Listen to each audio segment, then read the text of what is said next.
নজর রাখবো পরবর্তী সংবাদে।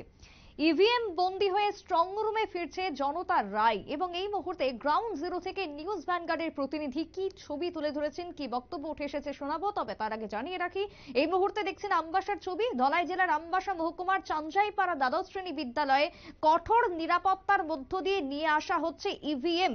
আরো একবার জানিয়ে রাখি, ভোট প্রায় শেষ, এখনো পর্যন্ত বেশ কিছু পোলিং স্টেশনে ভোট গ্রহণ চলছে। লাস্ট 5টা পর্যন্ত যে ভোট কাস্টিং হয়েছে তাতে আমরা জানতে পেরেছি যে পূর্ব আসনে ভোট পড়েছে ৭৯.৫৫%। এখন গণদেবতাদের রায়, যেটা ইভিএম বন্দী অবস্থায় ফিরছে স্ট্রং রুমের উদ্দেশ্যে। আমবাসা থেকে গ্রাউন্ড জিরোতে আমাদের প্রতিনিধি কি ছবি তুলে ধরেছেন দেখাবো। দ্বিতীয় পর্যায়ের ভোট গ্রহণ শেষ হয়েছে আজ এই দ্বিতীয় পর্যায়ের ভোট গ্রহণ কেন্দ্রের এই চন্দ্রাইপাড়া দ্বাদশ শ্রেণী বিদ্যালয়ে ৪৭ আমবাসা বিধানসভা কেন্দ্রের ৬৯টি বুথের ইভিএম এবং ভিভিপ্যাট জমা করছেন ভোটকর্মী নিযুক্ত কর্মীরা এবং আগামী ৩৯ দিন বন্দী থাকবেন এই ভোটারদের যে গণদেবতাদের সেই রায়।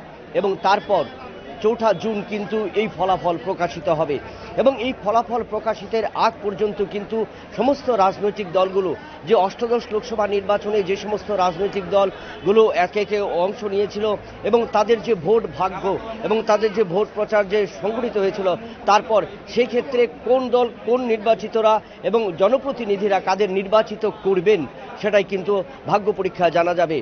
ইতিমধ্যেই কিন্তু এই চন্দ্রাইপাড়া দ্বাদশ শ্রেণী বিদ্যালয়ের যে ইভিএম এবং ভিভিপ্যাটগুলো জমা রাখা হচ্ছে এবং অতীতে এখানে কিন্তু তা রাখা হতো না। অতীতে রাখা হতো কুলাই দ্বাদশ শ্রেণী বিদ্যালয়ে, কিন্তু এবছর থেকে তার স্থান পরিবর্তন করা হলো এবং এই পরিবর্তনের সাথে সাথেই আমরা কিন্তু দেখতে পাচ্ছি ৬৯টি বুথ কেন্দ্র থেকে বিভিন্ন ভোটকর্মী নিযুক্ত কর্মীরা প্রত্যেকেই হাজির হয়েছেন এবং প্রত্যেকেই কিন্তু তাদের ইভিএম মেশিন এবং ভিভিপ্যাট সহ অন্যান্য যে ভোট সামগ্রী তারা কিন্তু প্রত্যেকেই জমা করছেন। ভোটের ভাগ্য নির্ধারিত হবে ৪ঠা জুন এবং তারপরে জানা যাবে এই অষ্টাদশ লোকসভা নির্বাচনে কে কত ভোট পেলেন।